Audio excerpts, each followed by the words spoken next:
네, 음소거를 하겠습니다. 음,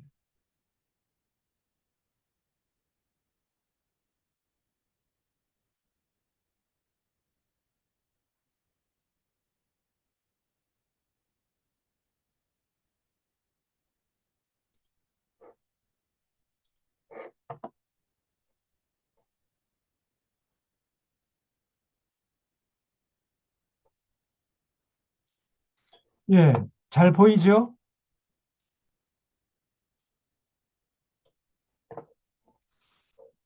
예, 오늘은 룻기서를 하겠습니다.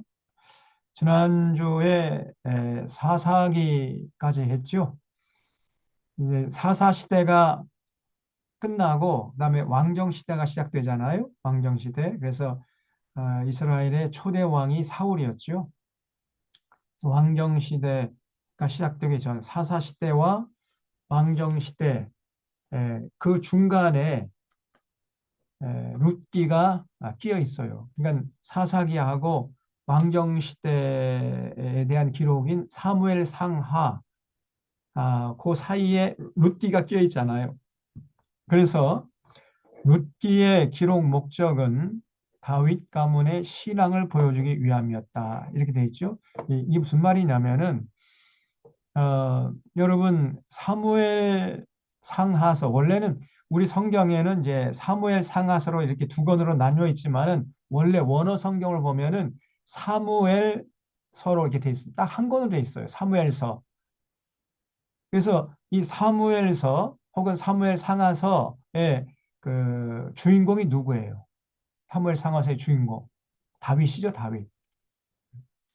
다윗이 그 사사 시대 모든 사람들이 제 소견에 옳은 대로 행동을 해서 영적인 어둠이 칠흑같이 이제 깔린 이런 시대였는데 혜성같이 나타나 가지고 참 어려서부터 죽을 때까지 하나님의 뜻을 잘 받들고 참된 신앙의 모습을 보여준 사람이 다윗이잖아요.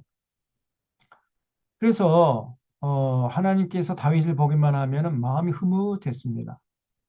다윗을 어떻게 평가했냐면은 저 다윗은 내 마음에 합한 자다. 내 마음에 합한 자다. 이런 평가를 했어요.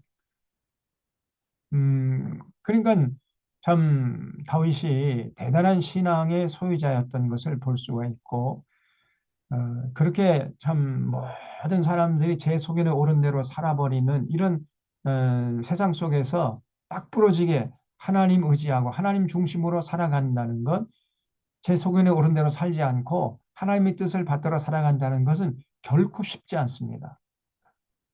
그래도 뭐 한두 명 정도 뭐 있으면은 조금 서로, 의지하면서 하나님의 뜻을 받들어 갈 수 있겠습니다만은 모든 사람들이 다 타락했는데 그 가운데서 독야 청청하기가 쉽지 않아요. 근데 이제 다윗은 그랬거든요. 그러니까 이제 사람들이 관심을 갖겠죠. 도대체 저 다윗은 어, 어떤 사람이냐? 도대체 다윗의 집안은 어떤 집안이냐? 저 다윗은 네 집 애냐? 뭐 이렇게 이제 사람들이 관심을 갖지 않겠습니까? 그래서 그러한 사람들의 궁금증을 풀어주기 위해서 기록된 책이 룻기예요. 룻기. 그래서 많은 사람들이 룻기는 보아스와 룻과의 사랑 이야기를 기록한 책이다.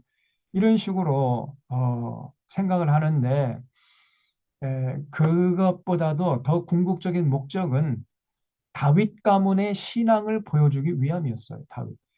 다윗이 이런 참 위대한 믿음의 가문에서 태어난 사람이다. 그래서 다윗의 신앙이 이렇게 아름다웠다. 이거를 이제 보여주기 위해서 기록된 책이 룻기예요. 룻기는 사사마저 타락해서 온 세상이 칠흑 같은 어둠에 깔린 시대에 혜성같이 나타나서 하나님의 뜻을 받들었던 다윗의 생애를 보여주는 사무엘 상하서의 역사적 배경을 제공하고 있는 것입니다. 그래서 룻기가 사무엘 상하서의 서론 역할, 서론 역할을 하는 거예요.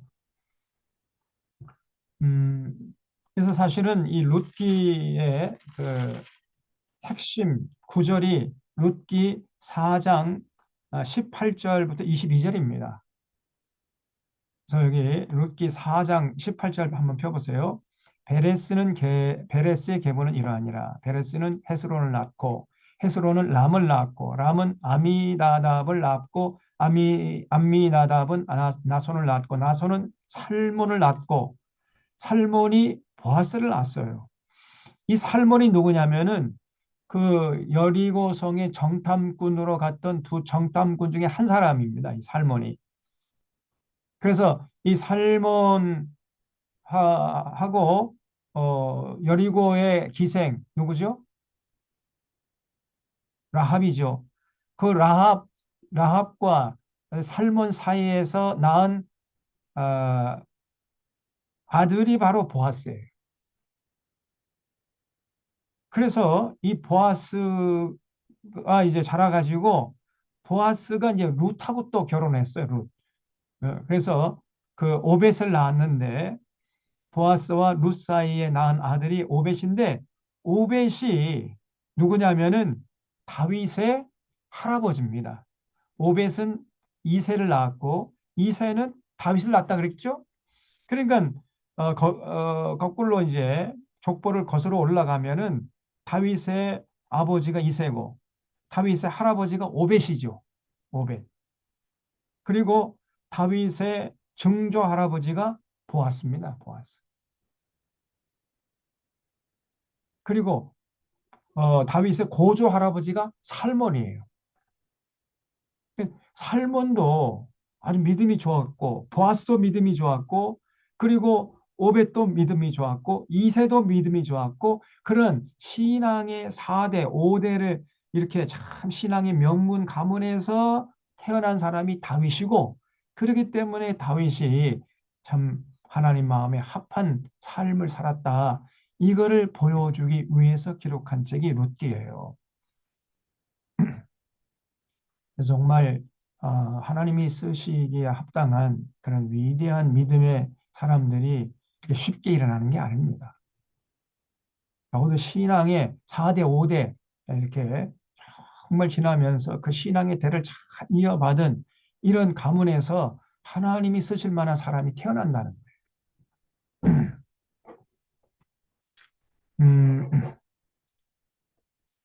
그래서 이 룻기는 이제 1장부터 4장까지 있는데 1장은 이제 모압으로 가는 엘리멜렉, 그리고 그 엘리멜렉의 아내가 나오미죠.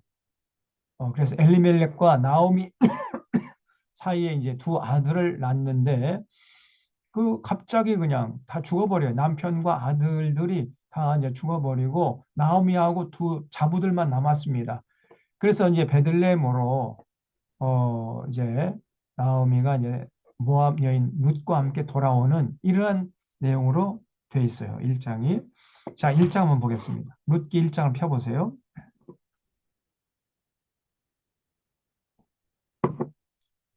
사사들이 치리하던 때 그 땅에 흉년이 드니라. 여기 1장 1절의 내용 속에는 많은 정보가 담겨 있어요. 이거를 우리가 캐치해낼 수 있어야 됩니다. 사사들이 치리하던 때 그러면 뭘 생각해야 돼요? 네? 우리가 지난주에 살펴봤죠? 사사시대가 어떤 시대라고 그랬습니까?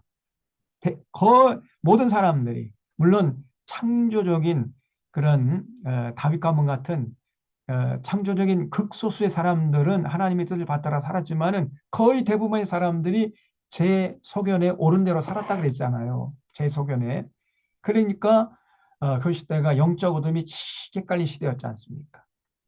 제 소견에 옳은 대로 산 결과 하나님과 맺은 언약 팽개치고 하나님 사랑하고 이웃 사랑하면서 더불어 살라는 하나님의 언약을 팽개쳐 버리고 그냥 자기 하고 싶은 대로 살아버린 많은 대부분의 사람들이 그러면 어떻게 되냐? 그 결과로 제사장은 돈 몇 푼에 그냥 신앙 양심 다 팔아먹고 그저 우상 숭배자가 돼버리고 그 동성애자들이 득식을 하고 그리고 뭐 조그만 문제 하나 해결하지 못해가지고 서로 치고받고 싸우고 죽이고 전쟁, 동족 상대의 전쟁이 일어나고 그리고 또 뭐 베냐민 지파 600명 그러면 어, 우리 딸들 주지 않아 가지고 저것들을 그냥 역사의 무대에서 참 그 씨를 말려버리자 막 이렇게 결의했잖아요. 그러고 나서 뒤로 돌아서서 또 후회를 해요.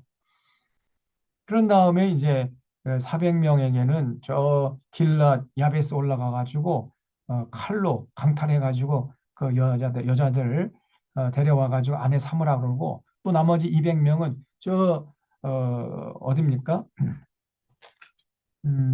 그 실로의 포도 축제 가서 그 춤추는 여자들 보쌈해 가지고 와 가지고 너희들의 아내를 삼아라 이렇게 또 코치를 해주잖아요. 그러니까 아무런 어떤 그 행동의 원칙이나 기준이 없었습니다. 자기 하고 싶은 대로 제 속에는 옳은 대로 해버렸던 거예요.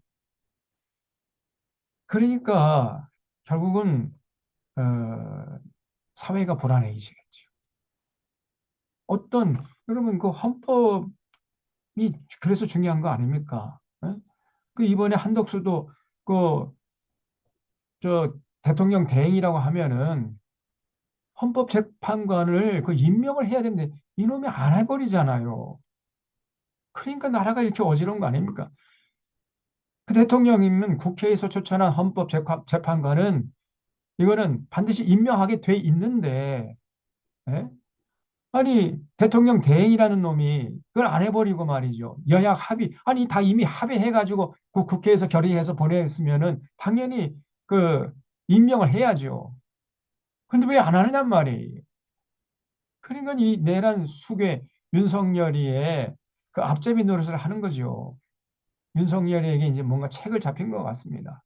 그리고 이제 끝까지 이제 국민을 버리고 국가를 버리고 그런 내란 그 수괴 노릇을 하겠다는 이런 짓을 지금 서슴없이 하는 거예요. 한덕수라는 놈이.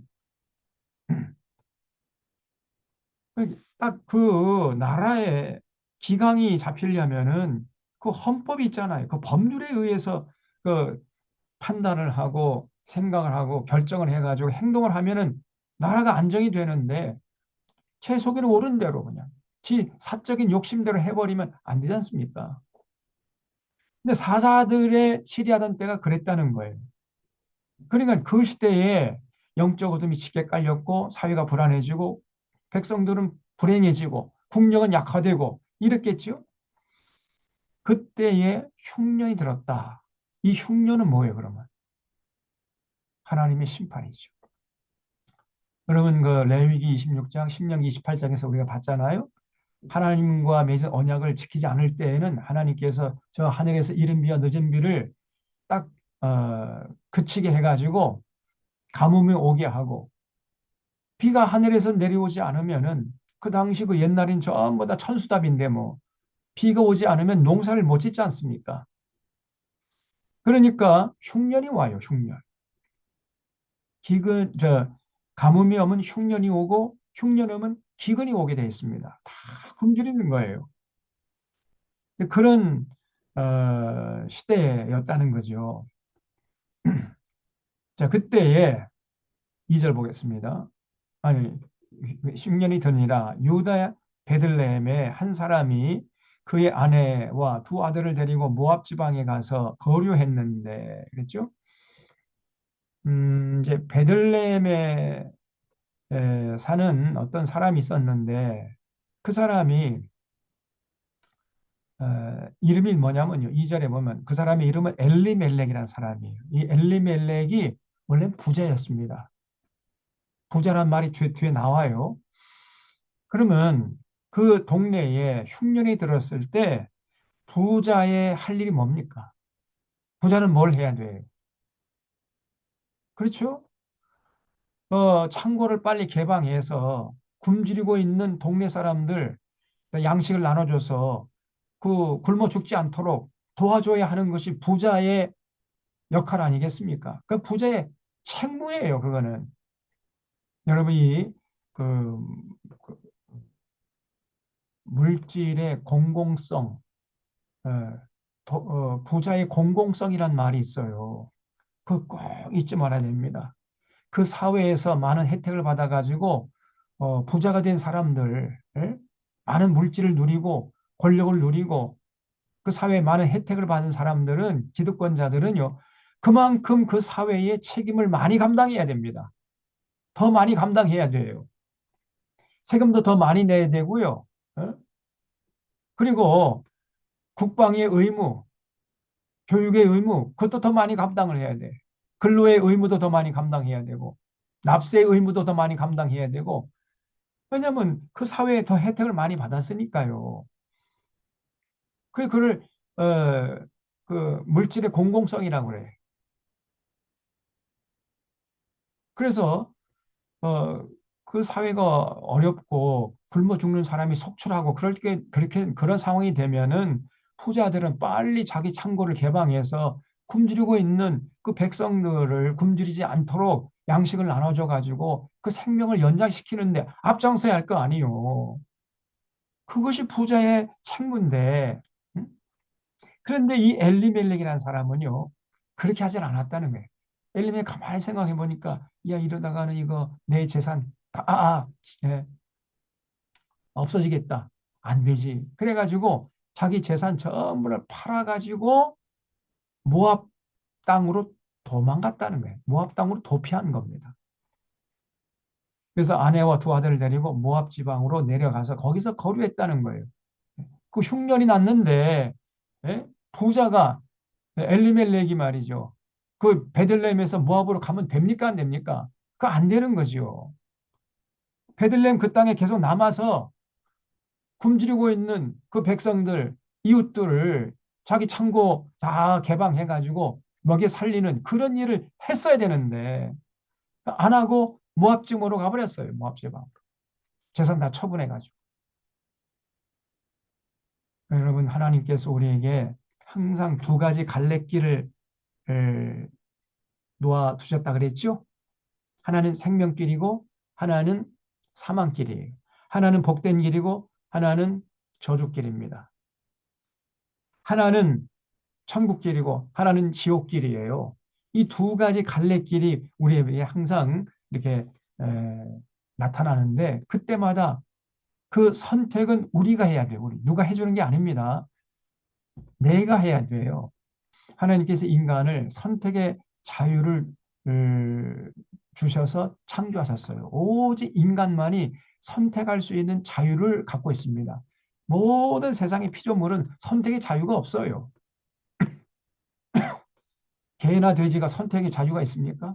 없어요. 오직 인간만이 선택의 자유가 주어진 거예요.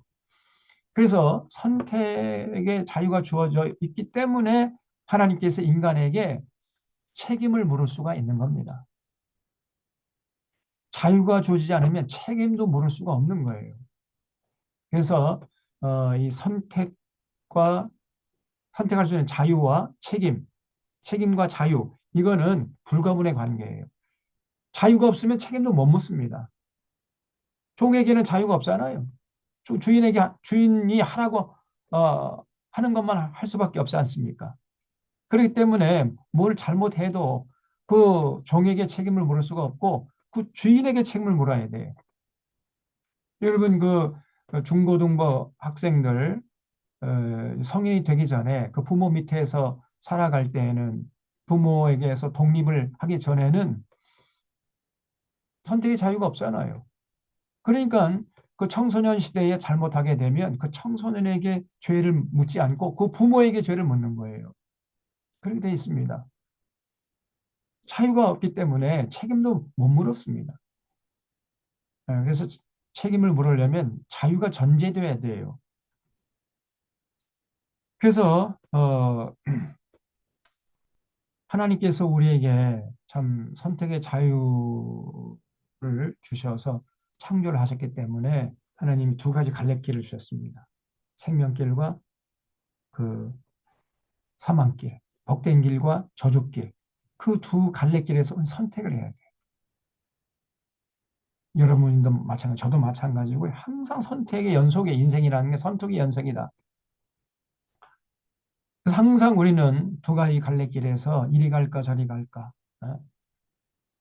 어? 그 선택할 상황이 되면은요, 우리의 인격과 우리의 지혜와 우리의 신앙을 전부 동원해가지고 생명길, 복된 길, 천국길을 선택해야 됩니다. 그 길 선택해가지고 거기서 조금 뭐 게으름이 피고 피곤하면 주저앉고 그래도 괜찮아요. 그래도 그 천국길이니까. 그러나 그 저주길, 사망길, 지옥길 거기 선택해가지고 열심히 달려봐요. 졸지도 않고 주무시지도 않고 뭐 피곤해도 그냥 열심히 달리면 달릴수록 더 빨리 더 망하는 거예요. 더 빨리 지옥길을 더 하나님의 은혜로부터 멀어지고 그렇게 되잖아요. 그래서 늘 여러분 기억해야 할 것은 뭐냐면은 열심보다 더 중요한 것은 방향이야, 방향. 그래서 적어 놓으십시오. 열심보다 중요한 것은 방향이다. 올바른 방향을 선택해서 열심을 내야 의미가 있는 것이지, 그릇된 방향 선택해가지고 열심을 내봐요. 열심을 내면 낼수록 더 빨리 망하는 거예요. 그래서 제 생각할 때는 인생을 한 뭐, 90세로 할 때 3등분해서 30세까지는 인생의 방향을 결정하는 시기다. 이렇게 저는 봅니다. 인생의 방향을 결정하는 시기예요. 어느 방향으로 내가 걸어갈 것인가. 내가 어느 길을 선택해서 이 한 번밖에 없는 인생을 걸어갈 것인가. 그거를 잘 선택을 하셔야 돼요. 그리고 이제 30년은 그 길을 열심히 걸어가는 거죠. 그리고 나머지 이제 그러면 이제 30세 60이죠. 60세보다 90세까지는 그 열심히 30년 또 이제 60년 동안 살아온 그 삶의 열매를 이제 먹고 살아가는 그런 기간이 이제 나중에 30년 기간이 되겠죠. 그래서 이 30년, 이 태어나가지고 30살 될 때까지 그 기간이 굉장히 중요합니다. 인생의 방향을 설정하는 그런 기간이기 때문에 그래서 항상 우리가 올바른 방향을 선택하는 게 중요한데 항상 생명길. 지금 제가 볼 때 저 윤석열이는 사망길을 선택했습니다. 한덕수 사망길을 선택했어요. 지금 국힘당 국회의원들 사망길을 선택한 거거든요. 저것들이. 미련하게도. 지금 눈앞에 당장의 이익에 눈이 어두워가지고 사망길을 선택했습니다. 거기 열심히 달려가 봤자 거기는 이제 지옥길이고 사망길입니다. 그러나 이 생명길, 우리 민주시민들이, 깨시민들이 지금 선택한 길은 생명길이에요. 그래서 그 길 가는 동안에 조금 뭐 우여곡절이 있고 지금 당장에는 좀 마음도 불안하고 그러지만은 그러나 그 길이 여러분 생명길이라는 것을 확신하고 담대하게 꿋꿋하게 걸어가야 돼. 절대로 뒤를 돌아보면 안 됩니다. 소걸음으로 묵묵하게 그냥 태산같이 터잡고 앉아가지고 절대로 흔들리지 않고 그 길을 꿋꿋하게 걸어가는 거예요. 정말 성숙한 민주주의, 더불어 사는 세상을 위해서 헌신하는 그 길이 생명길이거든요. 그게 하나님의 뜻이거든요. 그 길이 생명길이에요. 그래서 지금 이 엘리멜렉은요, 사실은 그 베들레헴에 남을 것이냐, 모압으로 도피할 것이냐, 두 가지 갈래길이 나왔는데 그 갈래길에서 이 사람이 모압으로 내려가는 길을 선택해 버린 거예요. 다시 말하면 베들레헴에 남는 길은 생명길이고 모압 지방으로 도피하는 길은 그는 사망길인데 이 어리석게도 이 엘리멜렉이 사망길을 선택해 버린 겁니다. 자기 아내하고 두 아들 데리고. 그래서 그 아내 이름은 나옴이고 그 아들들의 이름은 말론과 기론이라 그랬어요. 기론이 유다 베들레헴 에브랏 사람들이더라. 그들이 모압 지방에 돌아가서 거기 살더니 나오미의 남편 엘리멜렉이 죽고 나오미의 뭐 그 두 아들이 남았으며 그들은 모압 여자 중에서 그들의 아내를 맞이했는데 하나의 이름은 오르바요 하나의 이름은 루시더라. 그들이 거기에 거주한 지 10년쯤에 말론과 기럨 두 사람이 다 죽고 그 여인은 두 아들과 남편의 뒤에 남았더라. 그랬죠.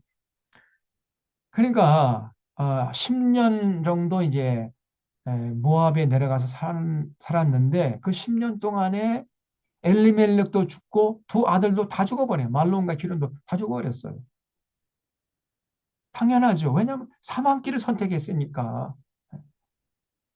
그 베들레헴 당장에는 좀 어렵고 힘들고 자기 재산 축나고 뭐 그런다 할지라도 그 베들레헴에 남았어야 되는데 일리멜렉이 이 부자의 사명을 부자의 책무를 그냥 망각해버리고 비겁하게 모압으로 도망가 버렸다는 거죠.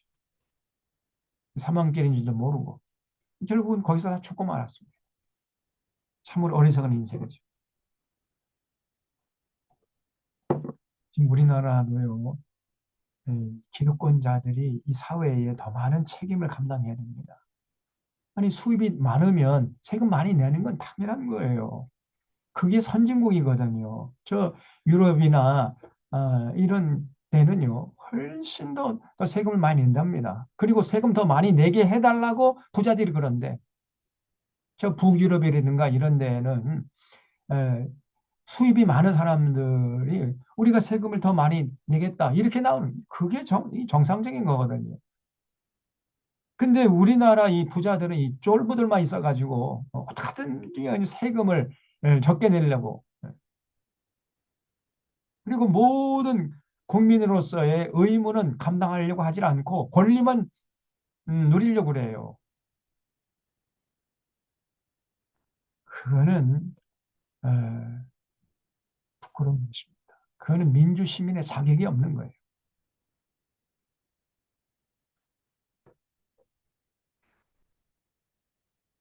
그래서 노블리스 오블리제 말이죠. 노블리스 오블리제. 예? 자기 그 사회에 많은 혜택을 받았으면은 그 사회의 책임을 더 많이 감당해야 돼요.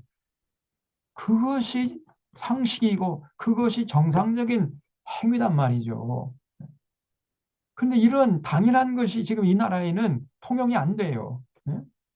부자들은 온갖 미꾸라지처럼 다 빠져나가고 서민들은만 죽어라 죽어라 하는 거예요. 서민들만. 부자놈들은 그냥 세금도 탈세하고 어떻게든지 간에 세금 적게 내고 옛날에 그 노무현 정부 때 그 종부세 해가지고 부자들이 혜택을 많이 받았으니까 세금 더 많이 내고 그 돈 가지고 가난한 사람 서민들 좀 돕고 또 사회 인프라도 구축하고 이제 이렇게 하자고 그 사실 그게 하나님의 뜻인데 그런데 놀랍게도요. 저 강남인 서울의 강남의 부자 동네 그 대형 교회 목사장들이 다 들고 일어나 가지고 목사장 권사들이 다 들고 일어나 가지고 노무현 정권 물러나라 막 이렇게 데모를 해댔습니다. 그래서 제가 늘 얘기하잖아요. 저 사람들은 예수 믿는 사람들이 아니라니까요. 저건 이익단체지. 아무리 좋게 평가해도 저 사람들은 이익단체입니다. 주님의 뜻을 받들기 위해서 뭔 공동체가 아니에요. 정말 기가 막히더라니까요. 그래서 저 종북 좌파 빨갱이 정권 노무현 물러가라 막 이렇게 데모를 해대가지고 뭐 교회 장로인 저 이명박을 우리 대통령으로 삼으시다 해가지고 교회가 앞장서서 이제 이명박 장로 만들었잖아요. 이명박이가 장로가 된 다음에 제일 먼저 한 일이 뭐냐? 종부세로 걷어들였던 돈을 다시 다 부자들에게 환원해 주는 거였습니다. 그러니까 뭐 저 강남에 이제 대형교회 목사 장로들 권사들 막 쌍수를 들고 환영을 했죠. 이명박이를. 이명박이 국정농단하고 이명박이가 이 나라 피멍들게 했습니다. 여러분. 예? 정말 이명박이 박근혜 또 윤석열 이 사람들이 아니었으면 정말 이 나라는 정말 살기 좋은 전 세계에서 최고로 성숙한 민주주의를 구가할 수 있는 이런 나라가 될 수 있었는데 저런 예, 이명박이 박근혜 윤석열 이런 대통령이 돼서는 안 될 이런 사람들이 대통령이 돼가지고 나라를 이렇게 망쳐놓은 거예요. 그래도 정신 못 차리고 있습니다. 저 국힘당 국회의원들.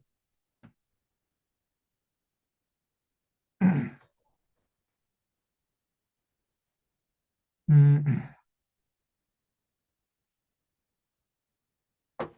정말 통탄스러운 노릇이에요. 그래서 이제 엘리멜렉이 결국은 음, 하나님이 준 사명을 감당하지 못하다가 그냥 심판받아 죽은 거죠. 그 두 아들도 다 죽어버렸어요. 그러니까 이제 결국은 그 여인들만 남은 겁니다. 나오미하고 두 자부. 그 두 자부 이름이 하나는 오르바고 하나는 루실입니다. 그래서 이 세 여자가 가만히 생각해 보니까 이제 살 길이 막막한 거예요. 그래서 이 타향살이 이제 그만하고 어 이제 원래 우리 고향이었던 베들레헴으로 돌아가자. 나오미가 이렇게 결정을 한 거예요. 그래서 나오미하고 두 자부하고 이제 베들레헴으로 돌아오는 도중에 아무리 생각해도 나오미가요. 이렇게 뭉쳐 있다가는 세 명 다 굶어 죽게 생겼어요. 그래서 두 자부를 불러가지고 앉혀놓고 얘들아, 어? 우리가 세 명 이렇게 뭉쳐 다니다가는 다 굶어 죽어. 그러니 내 걱정하지 말고 너희들이나 좋은 남자 만나서 살 길을 찾아가거라. 이렇게 권면을 했어요. 그랬더니 이 두 자부가 얼마나 효성이 극심한지 어머니 제발 그런 말 하지 마세요. 우리가 살아도 같이 살고 죽어도 같이 죽겠습니다. 이렇게 나오는 거예요. 그러니까 나오미가 감동을 받아가지고 고맙다. 이 늙은이를 버리지 않고 끝까지 나와 함께 한다니 정말 고맙다. 그래 우리가 사나 죽으나 우리가 이제 흩어지지 말자. 그리고 또 이제 베들레헴으로 내려오다가 아무리 생각해도 안 되겠어요. 그래 나오미가 다시 이제 두 자부 세워놓고 얘들아 아무리 생각해도 안 되겠다. 응? 나는 괜찮으니까 너희들이나 좋은 남자 만나서 참 새로운 삶을 찾아 가거라. 또 되게 권면하니까 그때 두 자부 중에 에, 큰 자부였던 이 오르바가 그래요 어머니 그러면 어머니들 받들겠나이다. 그러고 그냥 쑥 가버리네.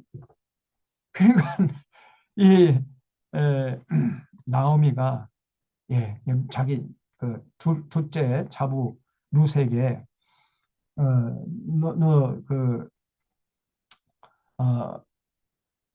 뭐라고 합니까? 이거 동서라고 합니까? 동서?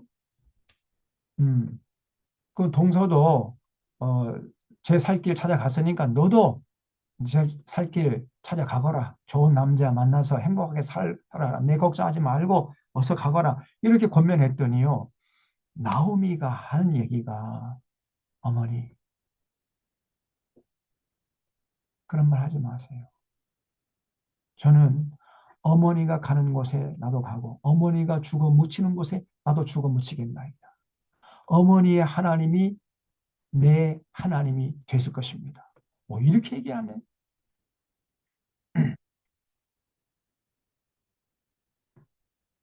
그러니까 이제 나오미가요. 또 감동을 받은 거예요.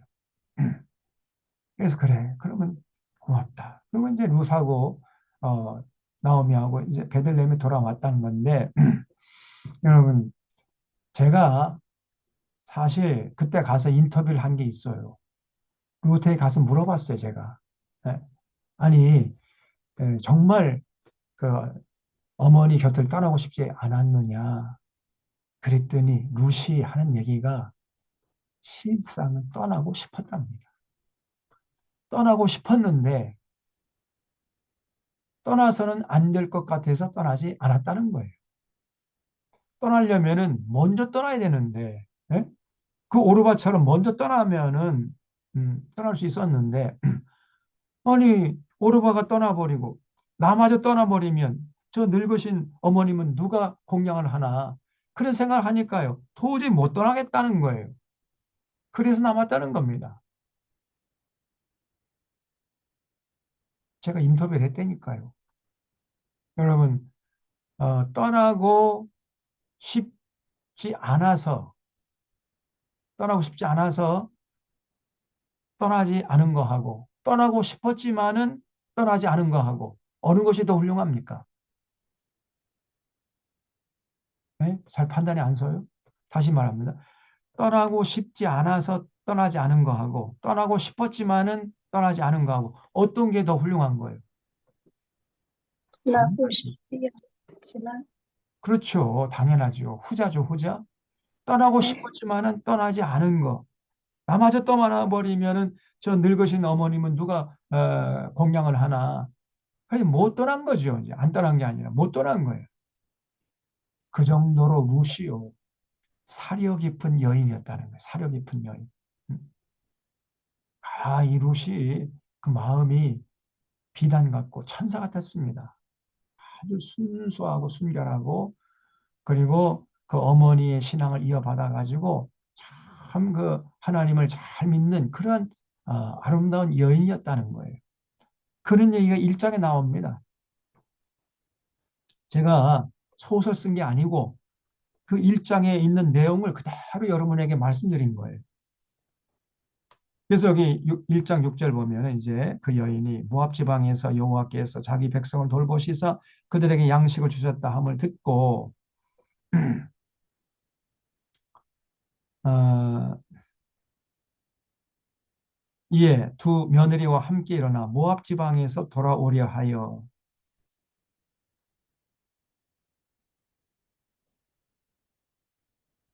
그게 무슨 말이죠? 6절이 무슨 말입니까? 여기 여호와께서 자기 백성을 돌보시사 그들에게 양식을 줬다 함을 듣고 할 때 자기 백성이 누구예요? 그렇죠? 베들레헴 사람들.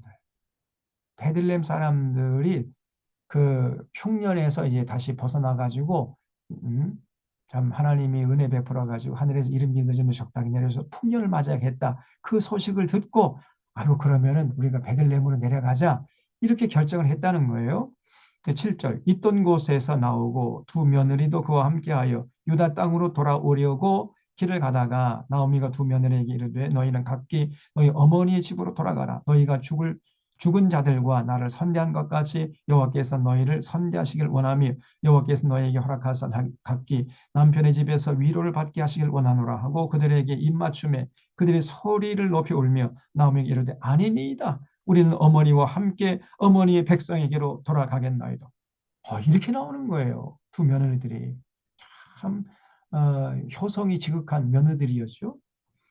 그러니까 나오미가 이르되 내 딸들아 돌아가라. 너희가 어찌 나와 함께 가려느냐. 내 태중에 너희의 남편들 아들들이 아직 있느냐. 내 딸들아 되돌아가라. 나는 늙었으니 남편을 두지 못할지라. 가령 내가 소망이 있다고 말하든지 오늘 밤에 남편을 두어 아들들을 낳는다 할지라도 너희가 어찌 그들이 자라기 기다리겠으며 어찌 남편 없이 지내겠다고 결심하겠느냐. 내 딸들아 그렇지 아니하니라. 여호와의 손이 나를 치셨으므로 나는 너희로 말미암아 더욱 마음이 아프도다 하매 그들이 소리를 높여 다시 울더니 오르바는 그의 시어머니에게 입맞추되 룻은 그를 붙쫓았더라. 다시 말하면 오르바는요.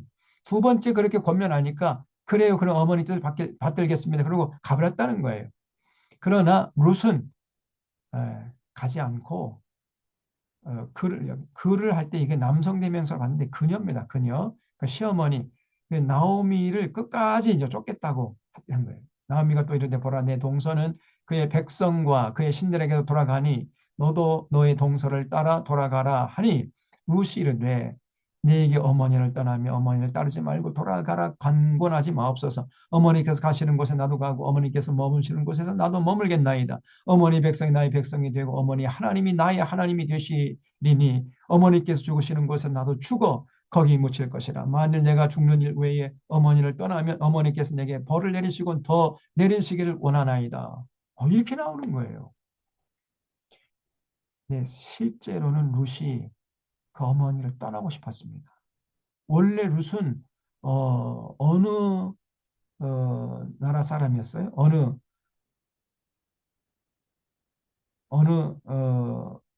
민족이었습니까? 모압이죠, 모압. 모압 사람이에요, 모압. 그래서 여기 1장 4절에 보면 그들은 모압 여자, 그러니까 모압 족속, 예?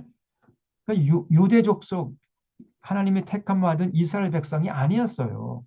그러니까 사실은 룻도요, 자기 고향 모압으로 돌아가고 싶었습니다. 그러나 나마저 돌아가 버리면은 이제 혼자 남은 어머니 나오미가 어떻게 먹고 살아갈까 이 걱정돼 가지고 못 떠난 거예요. 참 이 룻이 마음이 천사같이 참 착하고 아주 사려 깊고 지혜로운 여인이었다는 거예요. 천국에 가면은 룻을 한번 만나보고 싶죠? 정말 아름다운 여인인 것 같습니다. 내면이 정말 아름다운 여인이었어요. 그래서 이렇게 나오니까 나오미가 18절 룻이 자기와 함께 가기로 굳게 결심함을 보고 그에게 말하기를 그치니라. 다시 말하면 이제 더 이상 떠나라고 하지 않고 같이 이제 예루살렘으로 돌아왔다는 거예요. 베들레헴으로. 이에 그 두 사람이 베들레헴까지 갔더라. 베들레헴에 이를 때에 온 성읍이 그들로 말미암아 떠들며 이르기를 이가 나오미가 아니냐 하는지라 그랬죠. 여기 나왔자 옆에 1번이라고 되어 있죠. 나누해줍니다. 맨 밑에 나누해주가 나오는데 나옴이라는 이름의 뜻이 뭐냐면요. 희락이에요. 희락. 기쁨이란 뜻입니다. 기쁨. 어, 전에 그 저희 교회 집사님 중에 이름이 희숙이라는 집사님, 희숙. 희숙이 기쁨이란 뜻이죠. 네, 기쁨. 나옴이란 원래 이름의 뜻이 기쁨이란 뜻이었습니다. 그러니까 나오미가요, 원래는 아주 그 부잣집에 태어나가지고 매일같이 잘 먹고 잘 살고 매일같이 그냥, 오, 해피데이. 이렇게 이제 살아가던 사람이었어요. 그래서 나오미의 삶에 언제나 기쁨이 넘치는 이런 인생이었어요. 그래서 그 이름을 나오미라고 지었거든요. 근데 더 이상 이제 에, 나오미가 아니라는 거예요. 이가 나오미냐 하는지라 나오미가 그들에게 이르되 나를 나오미라 부르지 말고 나를 마라라 부르라 그랬어요. 맞죠? 옆에 2번에 돼 있죠? 그럼 2번 맨 밑에 보면 괴로움이라 고통, 괴로움, 고난 이런 뜻입니다. 마라라는 뜻이. 그러니까 사람들이 저 사람 나오미 아니야? 그러니까 이 나오미가 아니 내가 옛날에는 나오미 날마다 행복하게 산 사람이었지만은 나는 더 이상 그런 사람이 아니고 남편도 잃고 두 아들 다 잃어버리고 혼자 남은 그냥 그 참 불행한 여인이고 고통 가운데 있는 여인이다. 그래서 나를 나옴이라고 부르지 말고 마라라고 불러달라. 이렇게 얘기했다는 거예요. 그 다음 말이 굉장히 중요합니다. 이는 전능자가 나를 심히 괴롭게 하셨음이니라. 다시 말하면 이 나오미의 신앙이요. 음, 우리 집안에 이러한 불행의 원인이 뭔가를 알 수 있는 신앙이었어요. 우리가 생명길과 사망길 중에서 사망길을 선택했구나. 우리가 정말 어리석었구나. 그때 모압으로 내려가지 말아야 되는데, 베들레헴에 남아가지고 부자의 사명을 감당했어야 되는데, 그걸 감당하지 않고 모압으로 내려간 것이 불행의 원인이었구나. 그래서 하나님이 우리를 이렇게 참 징벌하셨구나. 이거를 깨달았던 거예요. 하나님께서 나를 심히 괴롭게 했다. 다시 말하면 내가 잘못된 선택으로 이렇게 고난을 당해서 더 이상 이제 나는 나오미가 아니고 말합니다. 이렇게 얘기한 거예요. 21절에 내가 풍족하게 나갔더니 그래서 여기서 엘리멜렉이 부자였다는 것을 알 수 있습니다. 풍족하게 나왔었어요. 부자였습니다. 잘 먹고 잘 살았어요. 그런데 여호와께서 내게 비어 돌아오게 하셨느니라. 이제 완전히 빈 털터리로 떠돌뱅이, 가난뱅이로 이제 돌아오게 하셨다는 거예요. 그게 하나님의 징벌이라는 것을 나오미가 알았어요. 그 굉장한 신앙인이죠. 여러분 우리가 잘못 안 하면 좋겠지만 잘못했을 때 빨리 깨닫는 게 그게 지혜고 그게 신앙이거든요. 회개하면 되는 거예요. 그래서 여호와께서 내게 비어 돌아오게 하셨느니라. 여호와께서 나를 징벌하셨고 전능자가 나를 괴롭게 하셨거늘 너희가 어찌 나를 나옴이라 부르느냐 하니라. 적어도 나오미는 자기를 돌아볼 줄 알았고요. 그리고 우리 가정의 모든 불행의 근원이 바로 우리가 잘못된 길을 선택한 결과구나. 그거를 깨달아 알 수 있는 믿음의 소유자였던 겁니다. 그 정도로 이 나오미도 상당히 참 믿음의 여인이었고 룻도 참 지혜롭고 사려 깊은 여인이었고요. 그 시어머니의 신앙을 잘 이어받은 아주 효성스러운 며느리였습니다. 그래서 나오미가 모압 지방에서 그의 며느리 모압 여인 룻과 함께 돌아왔는데 그들이 보리 추수 시작할 때 베들레헴에 이르렀다. 근데 마침 보리를 추수할 때 돌아오게 된 거예요. 그래서 2장 1절에 나오미의 남편 엘리멜렉의 친족으로 유력한 자가 있으니 그 이름은 보아스더라. 여기 3번에 유력한 할 때 유자 앞에 3번이 돼 있죠? 그 맨 밑에 나누어지를 보면 부호라고 되어 있습니다. 유력한 자라는 말은 부자라는 말이에요, 부자. 그래서 그 이름은 이제 보아스인데 보아스가 굉장히 부자였어요. 그래서 모함 여인 룻이 나오미에게 이르되 원컨대 내가 밭으로 가서 내가 누구에게 은혜를 입으면 그를 따라서 이삭을 죽겠나이다 하니 나오미가 그에게 이르되 내 따라 갈지어다 하며 룻이 가서 베는 자를 따라 밭에서 이삭을 줍는데 우연히 엘리멜렉의 친족 보아스에게 속한 밭에 이르렀더라. 거기 우연히 주체하십시오. 우연히. 여러분 하나님 사전에는요. 우연히라는 단어가 없어요. 우리가 사는 동안에 누구 우연히 만나가지고 이게 우연히 어떤 결과를 맺게 되는 것 같이 보이지만 그건 다 하나님의 섭리 가운데 이루어지는 것입니다. 그래서 우연이라는 말은요, 하나님의 사전에는 어떻게 정의되냐면은 하나님을 사랑하는 음, 자들에게 하나님이 축복하기 위한 축복의 에, 축복의 음, 뭡니까 그 무지개, 축복의 무지개다. 하나님의 뜻을 따라 살려고 애쓰는 자들에게 하나님께서 복을 주시기 위한 하나님의 축복의 무지개가 이게 우연이라는 말이에요. 그러니까 룻이 우연히 자기는 이렇게 가다 이렇게 사람들 이삭 줍는 사람들 따라가다 보니까 생각지도 않았는데 도착해 보니까 거기가 그 부자 보아스의 밭이었단 말이에요. 그게 하나님의 섭리였던 거죠. 끝까지 하나님 믿고 그리고 그 효성스럽게 자기 시어머니 곁을 떠나지 않은 이 룻을 하나님께서 복 주시기 위해서 룻의 발걸음을 보아스의 밭으로 이렇게 가게 만드신 것입니다. 우연히 엘리멜렉의 친족 보아스에게 속한 밭에 이르렀더라. 이 보아스라는 이 사람이 부자였지만은 굉장히 또 신앙이 좋고 그리고 마음이 그냥 그렇게 넓을 수가 없어요. 정말 이 사람이 에, 남자다운 남자였습니다. 품이 넓고 아주 그 사람이 성정이 착하고 그리고 동정심도 많고 신앙도 좋고 어디 한 곳 손색이 없는 이런 사람이 보아스였어요. 그래서 보아스의 밭에 가서 이제 이삭을 줍는데 근데 또 그날따라 사절 보세요. 마침 줄쳐졌어요. 마침. 원래 보아스는 그 땅 주인이기 때문에 그 뭐 잘 나와 보지 않는데 그날따라 이상하게 그 밭에 나가고 싶은 마음이 생겨가지고 밭에 나갔다가 이삭 죽고 있는 룻을 본 것입니다.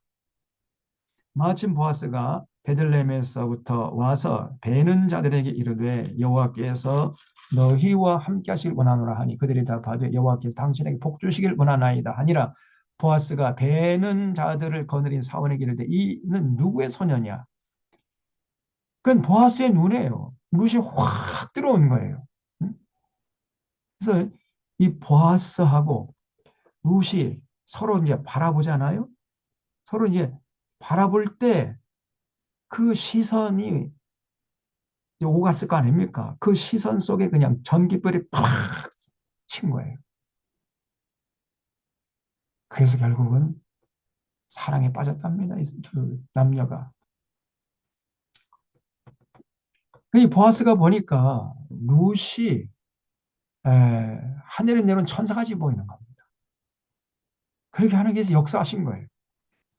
보아스가 배는 자들을 거느린 사원에게 이르되 이는 누구의 소녀냐 하니 배는 자를 거느린 사원이 대답하여 이르되 이는 나오미와 함께 모압 지방에 돌아온 모압 소녀인데 그의 말로 나로 배는 자를 따라 단 이삭에서 이삭을 죽게 하소서 하였고 아침부터 와서는 잠시 집에서 쉰 외에 지금까지 계속하는 중이니이다.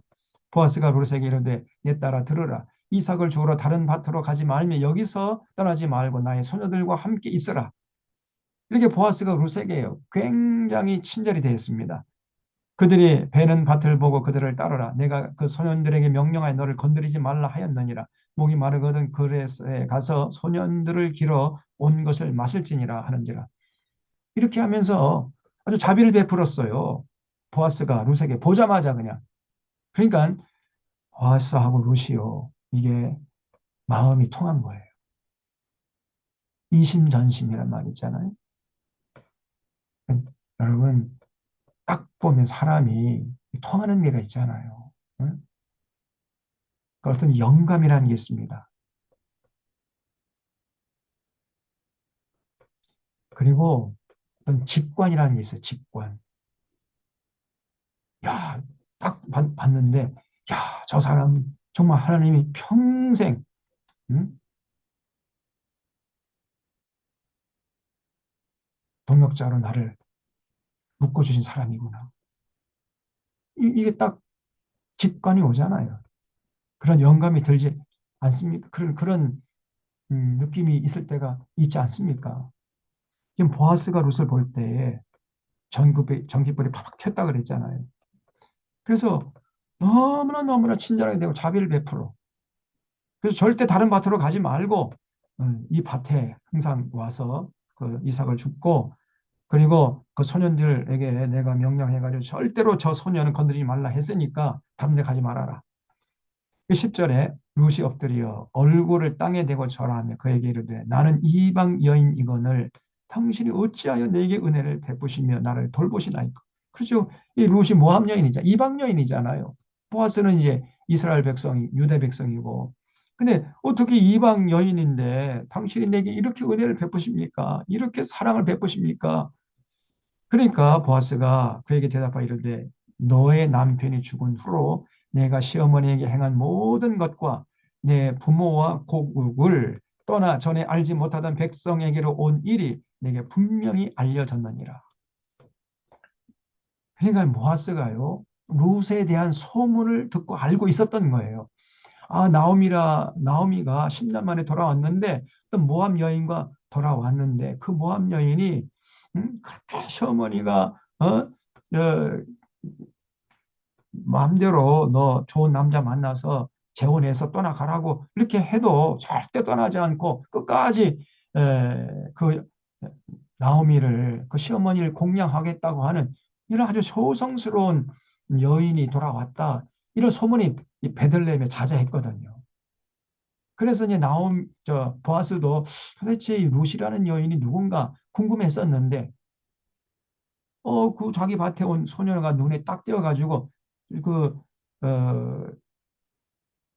뭡니까? 그, 그 배는 자들 거는 사원에게 저 소녀가 누구냐 물어보니까 룻이라고 하거든요. 응? 뭐 얼마 전에 나오미와 함께 그 베들레헴에 돌아온 나오미의 며느리 룻이다 이렇게 얘기해 주니까 예 보아스가요 너무나 너무나 그냥 마음에 깊이 이제 룻이 박혀버린 겁니다. 그래서 네 남편이 죽은 후로 네가 시어머니에게 행한 모든 것과 내 부모와 고국을 떠나 전에 알지 못한 백성에게 이룬 이 일이 내게 분명히 알려졌느니라. 여호와께서 내가 행한 일에 보답하시기를 원하며 이스라엘의 하나님 여호와께서 그의 날개 아래에 보호를 받으러 온 내게 온전한 상 주시기를 원하노라 하는지라. 그래서 벌써 이 보아스도 참 믿음의 신실한 소유자라는 것을 알 수가 있잖아요. 말하는 거 딱 들어보면요, 그 사람의 어떤 정체성을 우리가 금방 알 수 있지 않습니까? 그래서 음, 사람이 사람을 알아보는 거죠. 유유상종이라는 게 있어요. 유유상종. 예? 끼리끼리 노는 거예요. 끼리끼리. 저 윤석열이하고 그 저놈들 지금 예? 국무위원들 보세요. 다 끼리끼리 노는 놈들 아닙니까? 저것들. 예? 저렇게 자기가 모시던 대통령 예? 이 내란죄를 범했으면은 양심이 있으면은요 국민을 위해서 사죄하고 벌써 사퇴했어야 할 놈들이 예? 지금도 딱 어깨에 힘을 주고 자리를 지키고 있지 않습니까? 탄핵하기 전에 정말 일말의 눈꽃만큼이라도 양심이 있다면은 벌써 사표 내고 네, 석고대죄하고 벌써 사표 내고 물러갔어야 돼. 저놈들은 양심에 화인 맞은 놈들이죠. 그런 것들이 장관 있네, 국무총리 있네, 그럼 앉아 있어요. 제가 생각할 때 국무총리와 장관들 전부 다 사라져 버리면은 차관들이 하면 돼요. 차관들이. 근데 차관들이 하면 오히려 더 잘 돌아갈 겁니다. 저것들이 있으면 오히려 더 걸리적거리는 거예요. 전혀 부끄러운지도 모르고. 아, 그래서 이 보아스가 음, 딱 보니까 루시 정말 대단한 여인이구나. 정말 에, 그런 생각을 가지고 룻을 보니까요. 마치 하늘에서 내려온 천사같이 보였던 거예요. 그래서 13절에 룻이 이르되 내 주여 내가 당신께 은혜를 입기를 원하나이다. 나는 당신의 하녀 중에 하나와도 같지 못하오나 당신이 하녀를 위로하시고 마음을 기쁘게 하는 말씀을 하셨나이다 하니라. 식사할 때 보아스가 롯에게 이르되 이리로 와서 떡을 먹으며 내 떡 조각을 초에 찍으라 하므로 롯이 곡식 베는 자 곁에 앉으니 그가 볶은 곡식을 주매 룻이 배불리 먹고 남았더라. 이거는 파격적인 대우입니다, 이게. 보아스가요, 룻을 그냥 뭐 파격적으로 친절하게 대하는 거예요. 룻이 이삭을 주우러 일어날 때 보아스가 자기 소년들에게 명령하 이르되 그에게 곡식단 사이에서 줍게 하고 책망하지 말며 또 그를 위하여 곡식 다발을 조금씩 뽑아버려서 그에게 줍게 하고 꾸짖지 말라. 일부러 추수하다가 그냥 그 곡식단을 조금씩 흘리라는 거예요. 룻이 주워 가도록 너희들 추수하다가 슬쩍슬쩍 그 곡식단을 좀 흘리면서 추수해라. 이렇게 명령을 했어요. 룻이 밭에서 저녁까지 줍고 그 주운 것을 떠니 보리가 한 에바쯤 되는지라. 배불리 먹고도 남을 양입니다. 그걸 가지고 성읍에 들어가서 시어머니에게 그 주운 것을 보이고 그가 배불리 먹고 남긴 것을 내어 시어머니에게 드리매 시어머니가 그에게 이르되 오늘 어디서 주었느냐 어디서 일을 했느냐 너를 돌본 자에게 복이 있기를 원하노라 하니 룻이 그의 누구에게서 일했는지를 시어머니에게 알게 하여 이르되 오늘 일하게 한 사람의 이름은 보아스니이다 하는지라.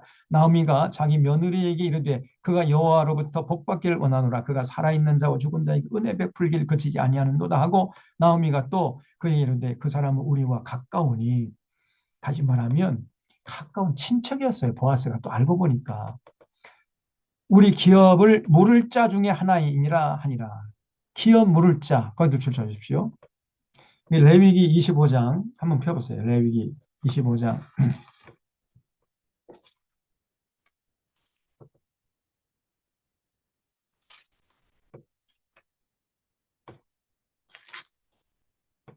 기업 물을 자에 대한 규례가 레위기 25장 23절부터 한번 보세요. 레위기 25장 23절에 토지를 영구히 팔지 말 것은 토지는 다 내 것임이니라. 원래 토지는요, 하나님의 것입니다. 그래서 소유권이라는 거는 사실은 잘못된 거죠. 사용권이 맞아요. 사용권. 어느 일정 기간 동안 사용하고 사실은 그 소유권은 하나님께 있는 겁니다. 그래서 사실 그 최장 50년까지 사용하고 어떤 땅을 사잖아요.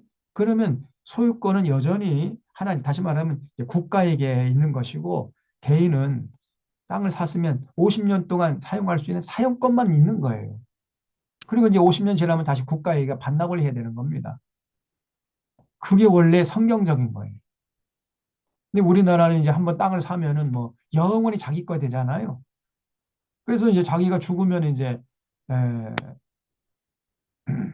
또 자기 자녀에게 넘겨주려고 또 유산 상속하고 막 이렇게 하지 않습니까? 근데 원래 성경적인 의미에서 땅은요, 땅은 하나님의 것입니다. 사고 팔 수 있는 것이 아니에요. 소유권은 사고 팔 수 있는 게 아니고 사용권은 사고 팔 수 있는 거죠. 그러니까 토지를 영구히 팔지 말 것은 토지는 다 내 것임이니라. 너희는 거류민이요 동거하는 자로서 나와 함께 있느니라. 너희 기업의 온 땅에서 그 토지 무르기를 허락할지니 만일 내 형제가 가난하여 그의 기업 중에서 얼마를 팔았으면 그에게 가까운 기업 물을 자가 와서 그의 형제가 판 것을 물을 것이요 그랬죠.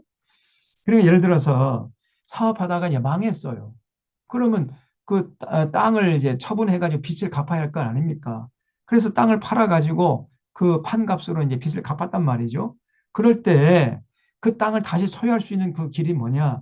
그거는 가까운 친척 중에 한 사람이 이제 그 판 사람이 가가지고 그 땅값을 다시 대신 지불해 주는 거예요. 그러면 땅을 물을 수가 있는 거죠. 그래서 다시 이제 그 가까운 친척이 그 땅값을 판 사람에게 주고, 땅을 다시 사가지고, 그 형제에게 다시 돌릴 수가 있는 것이죠. 그게 기업 물을 자라는 뜻입니다. 그래서 그의 기업 중에서 얼마를 팔았으면 그에게 가까운 기업 물을 자, 다시 가까운 친척이 와가지고 그 형제가 판 것을 돈을 주고 있다. 다 물으라는 거예요. 만일 그것을 물을 사람이 없을 때 그리고 자기가 부유하게 되어 물을 힘이 있으면 그러면 그 판해를 계수하여 그 남은 값을 산자에게 주고 자기의 소유주로 돌릴 것이라. 여러분 원래 희년법이 있잖아요. 희년법. 그래서 땅을 사면은 49년 동안까지 사용할 수 있는 사용권이 주어졌어요. 그래서 50년째 되는 원주인에게 돌려주라 그랬거든요. 그래서 만약에 이 사람이 이제 사업을 하다가 망했어요. 그래서 땅을 처분해가지고 빚을 갚았거든요. 그러다가 이제 이 사람이 또 열심히 일을 해가지고 다시 부자가 됐어요. 그러면 이제 그 땅을 다시 되찾기 위해서 땅을 판 그 사람이 가가지고 어, 이 사람은 이제 땅을 사간 사람은 판 사람 그 땅을 사간 사람이 있잖아요. 땅을 사간 사람은 자기가 사간 때부터 이제 그 희년 때까지 최장 49년 동안까지 사용할 수 있겠죠. 그러다가 이제 희년이 되면 원주인에게 돌려줘야 되니까. 그러니까 그 사간 사람은 판 사람에게서 음, 땅을 사가지고 몇 년이 지났는지, 그리고 그 희년 때까지의 그 횟수가 몇 년 남았는지 이걸 계산해 가지고 그 희년 때까지 남은 횟수만큼의 땅값을 지불을 하고 원래 그 사간 사람에게서 땅을 다시 사올 수가 있다는 거예요. 무슨 말인지 이해가 됩니까? 그래서 그 판해를 계수하여 그 남은 값을 산자에게 주고 자기의 소유지로 돌릴 것이라. 자기 소유로 돌리니까 땅을 판 사람은 가난해서 이제 팔았을 때 나중에 돈이 이제 뭐 어떻게 해가지고 돈을 다시 많이 벌어가지고 부자가 됐을 때는 자기 땅을 사간 사람에 가가지고 희년 때까지의 횟수가 남은 그 연수를 계산해서 그 땅값을 주고 다시 자기로 땅을 소유할 수 있도록 그렇게 하라는 것입니다. 그러나 자기가 물을 힘이 없으면 그 판 것이 희년에 이르기까지 산자의 손에 있다가 희년에 이르러 돌아올지니 그것이 곧 그의 기업으로 돌아갈 것이냐. 예를 들어서 사업이 망했어요. 그래서 할 수 없이 이제 땅을 팔았단 말이죠. 그런데 아무리 다시 또 그 후에 뭐 열심히 일을 해도 다시금 물질이 회복되지 않아 가지고 땅을 무르고 값을 주고 물을 수가 없는 형편이라면은 이 사람은 이제 할 수 없이 그 희년 때까지 기다려야 돼요. 희년 때까지. 희년이 되면은 다시 땅을 되찾을 수 있는 이제 기회가 오거든요. 그래서 그 희년 때까지 기다릴 것이라 그랬어요. 그 희년이 되면은 그것이 곧 그의 기업으로 돌아갈 것이다. 그러니까 이게 하나님께서 어떤 사회에 부가 어느 한쪽으로 편중되지 않도록 경제적인 부가 모든 사람이 골고루 분배되도록 하는 장치로서 희년을 반드시 지키라고 했던 거예요. 그래서 희년이 되면은 땅을 산 경우에 에, 희년이 되면 그 원주인에게 돌려주라고 한 거거든요. 그러면 한번 사업에 실패한 사람도 최장 49년만 기다리면은 다시 자기 땅을 찾아가지고 재기할 수가 있게 되잖아요. 그래서 여러분, 우리 하나님은요, 부가 세습되고 가난이 세습되고 이런 사회를 아주 증오하십니다. 분노하시는 거예요. 아무리 열심히 일해도 가난의 굴레에서 벗어나지 못하고 또 부잣집에서 태어난 사람은 팍팍히 놀고 먹어도 그냥 평생 에, 그냥 금수저로 살고 이런 세상은요 하나님이 분노하시는 세상이라는 거예요. 절대 그런 세상 되면 안 돼. 나는 거예요. 빈익빈 부익부 현상이 심화되고 부가 세습되고 가난이 세습되고 이런 세상을 만들면은 그건 악한 세상이고 그러한 나라는 얼마 가지 못해서 망합니다. 이 역사의 교훈이고 이게 성경의 진리예요. 근데 지금 우리나라가 그렇게 되고 있단 말이죠, 지금. 예? 우리나라가. 그래서 그 하성이라는 그 경제학자가 음, 그 사회에 그 계층 간에 이동할 수 있는 사닥다리가 지금 무너졌다, 끊어졌다 이런 얘기를 표현했어요. 과거에는요, 우리 대한민국이 개천에서 용났습니다. 그렇죠? 과거에는 가난한 집안에서도 열심히 일을 하고 열심히 공부하면은 그 계층 간에 아주 그 가난한 집안에서 태어난 사람도 자수성 갈 수가 있고요. 부자 될 수 있고 사회의 상류층으로 그 계층 간의 이동이 활발하게 일어났습니다. 그래서 개천에서 용날 수 있었거든요. 노무현 같은 이런 사람도 사실 그 상고밖에 안 나왔는데 대통령 됐잖아요. 그런데 지금은 어떠냐? 지금은 그럴 수가 없어요. 계층 간에 이동할 수 있는 사닥다리가 다 끊어져 버렸어. 절대로 개천에서 욕 못 납니다. 이게 참 큰 문제예요. 지금 저 강남의 파락군 서울대학 그 출신들을 이렇게 따져보면요. 서울, 서울 특별히 이제 파락군 거의 대부분의 서울대생들이 파락군 출신이란 말이에요. 파락군. 서울대, 의대도 그렇고 서울대, 법대도 그렇고. 그러니까 이게 문제가 되는 게 뭐냐면요. 판사나 검사나 이런 사람들이 전부 다 가난한 서민들의 그 아픔과 애환을 전혀 모르는 이런 사람들이 법관이 되고 검사가 되니까 왜냐하면 왜 전부 다 금수저인데 금수저 어렸을 때부터 그냥 그 부모님들의 그, 그 재력의 힘을 받아가지고 과외하고 막 엄청 한 달에 뭐 몇백만 원짜리 고액 과외 받고 이렇게 하니까 그냥 뭐 서울대학 다 들어가는 거 아닙니까? 그러니까 전혀 인생의 쓴맛을 모르고 세상이 어떻게 돌아가는지 모르는 이런 사람들이 판사가 되고 이런 사람들이 검사가 된단 말이에요.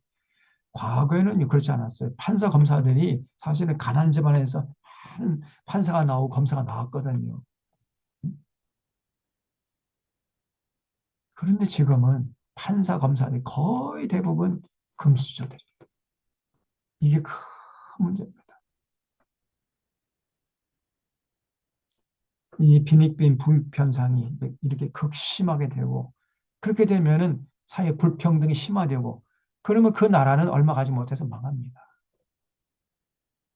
근데 지금 우리 대한민국이 그 길을 걷고 있다는 말이에요.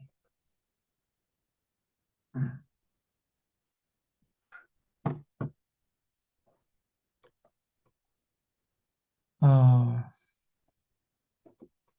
그래서 하나님께서 이 희년이라는 법을 만든 그 목적, 지난번에 신명기 레위기 할 때 다 말씀드렸으면 다시 한번 강조하는데 하나님은 모든 사람들이 공평하게 이렇게 해서 더불어 살기 원하십니다.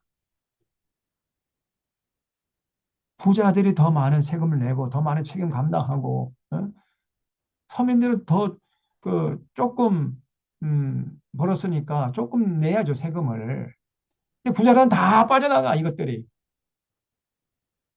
그리고 서민들은 죽어라 죽어라 하는 거예요. 이런 세상이 되면은 이건 나라 망하는 겁니다. 그래서 지금 그런 이제 법을 지금 그 알고 있었단 말이죠.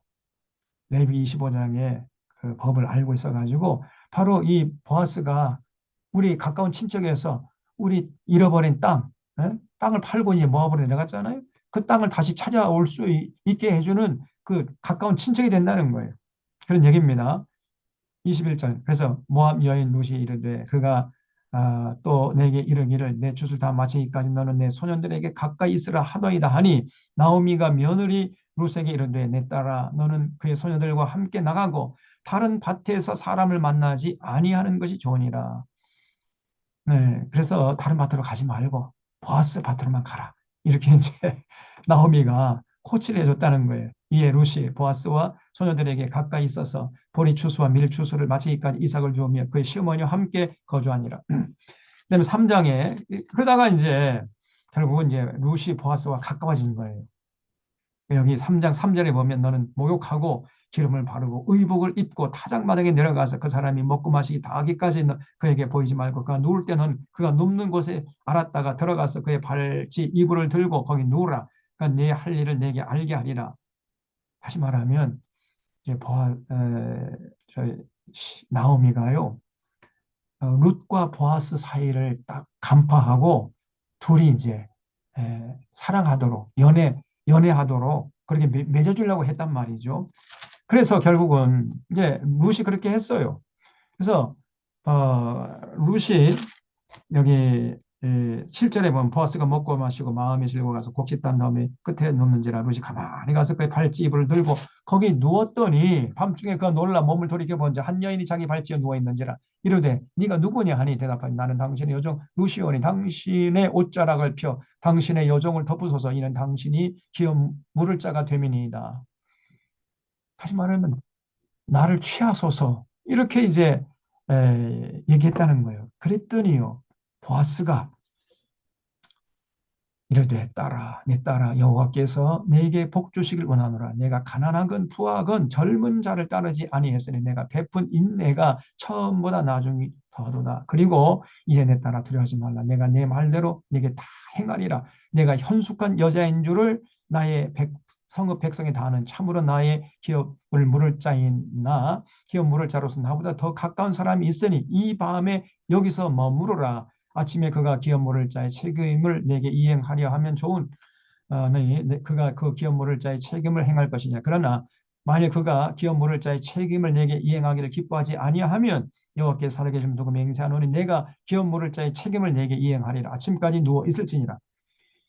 그러니까 이 보아스는요, 이 룻의 어떤 몸을 탐하지 않고 웬만한 남자 같으면 그냥 얼씨구나 좋다고 그냥 막 덮쳤을 텐데 보아스는요 그렇지 않았어요.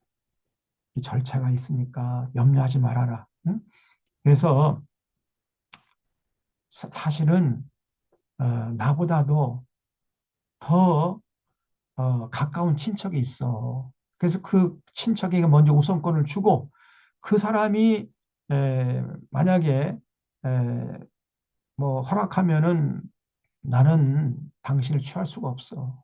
그러나 만약에 그 사람이 당신을 취하지 않는다면 내가 당신을 취할 것이다. 그래, 내가 약속하니까 내 말 믿고 걱정하지 말아라. 이렇게 말을 해준 거예요. 야, 여러분, 이 보아스가 얼마나 책임감 있게 행동하느냐 말이에요. 남자가 이래야 되는 거 아닙니까? 남자뿐만 아니라 여자도 다 마찬가지잖아요. 책임감이 있어야지. 그냥 자기 감정에 충실해가지고 그냥 막 눈에 불이 켜가지고 눈앞에 당장에 이 떡이 있다 해가지고 그냥 맛있는 떡이 있다가 그냥 집어 먹으면 되겠습니까? 음. 그래서 사실은 나보다 더 가까운 친척이 있으니까 그 사람이 당신을 취하면 나는 참 아쉽지만은 물러갈 수밖에 없고 그러나 그 사람이 포기하면 내가 당신을 취하겠다. 내가 당신과 결혼해 줄게.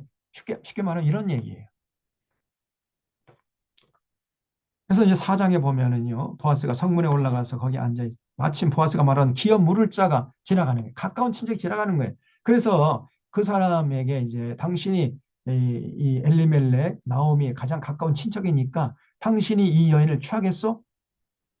그러면 취하려면은 이제 엘리멜렉이 팔아먹은 땅값을 지불해야 된다. 이렇게 제안하니까 그래? 아, 그럼 나 안 하겠다. 이렇게 이제 포기하고 뒤로 나 자빠졌어요.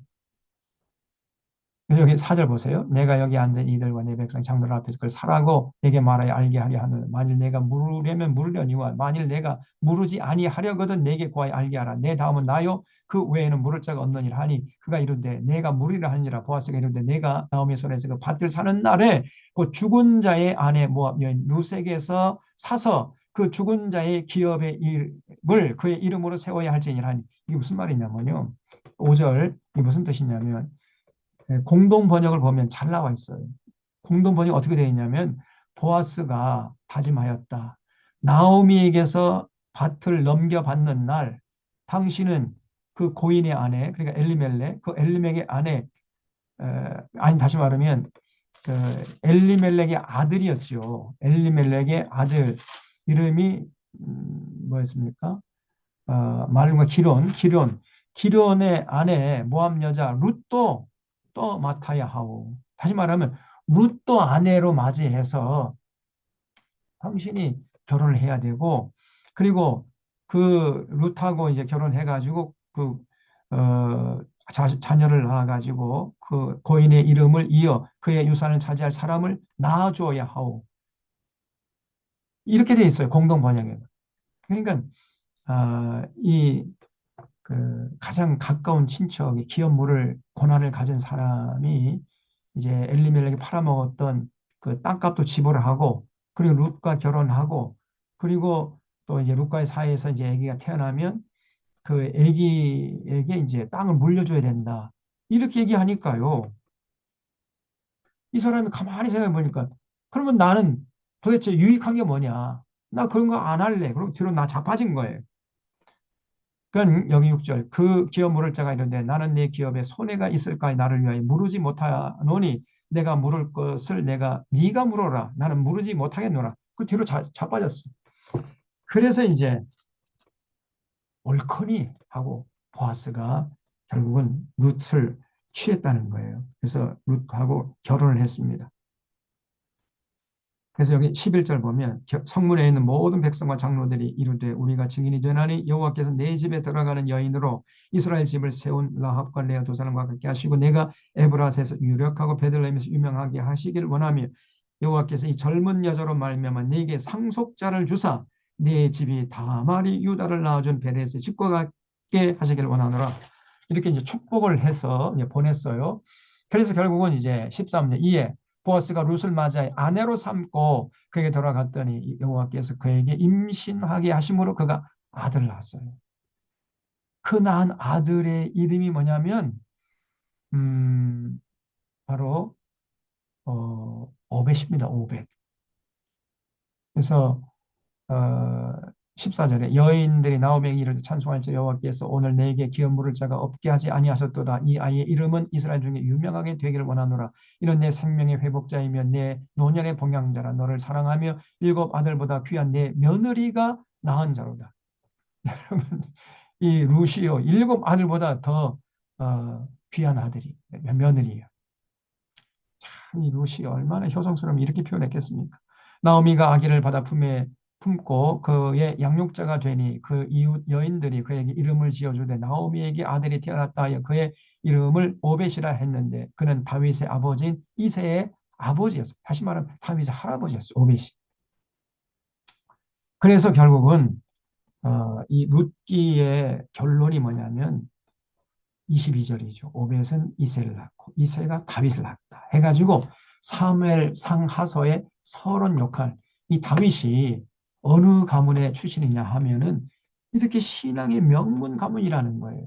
응?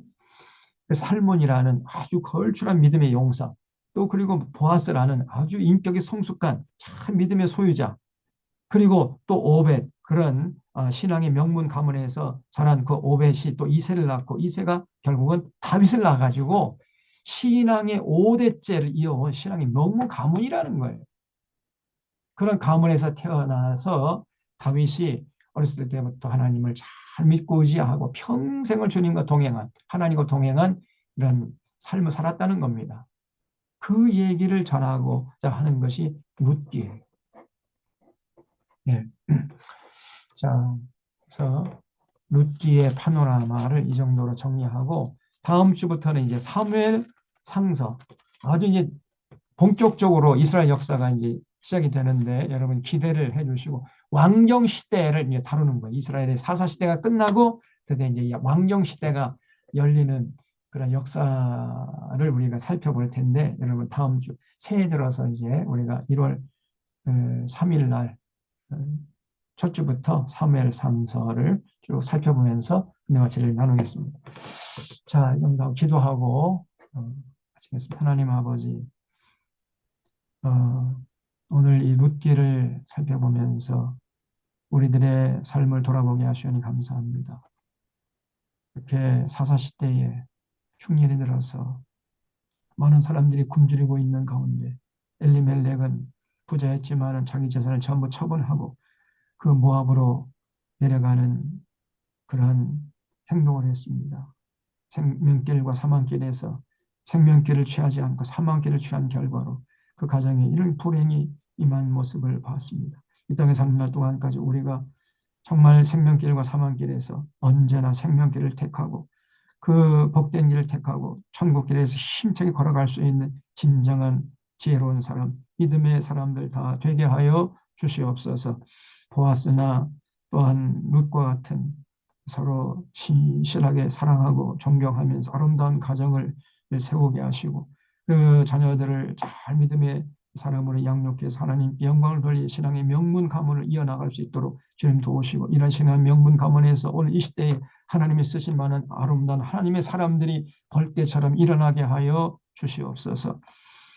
이제 한 해가 저문 가운데 있습니다. 한 해를 잘 마무리하게 하시고 다가오는 새해는 더욱더 새로운 마음과 새로운 각오를 가지고 새로운 계획을 가지고 새해를 맞이할 수 있도록 도와주시옵기를 바라옵고 간절히 바라옵기는 이 나라 이 민족을 주께서 굽어 살펴주시어서 정말 이 새해에 속한 시일 내로 저 윤석열 일당들이 완전히 심판받게 하시고 그 응분의 죗값을 받게 하여 주시고 정말 새해에는 새로운 역사를 성숙한 민주주의를 회복해 나가는 그런 역사를 기록해 나갈 수 있도록 도와주시옵소서.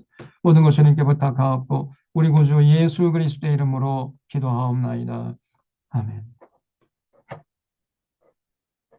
네.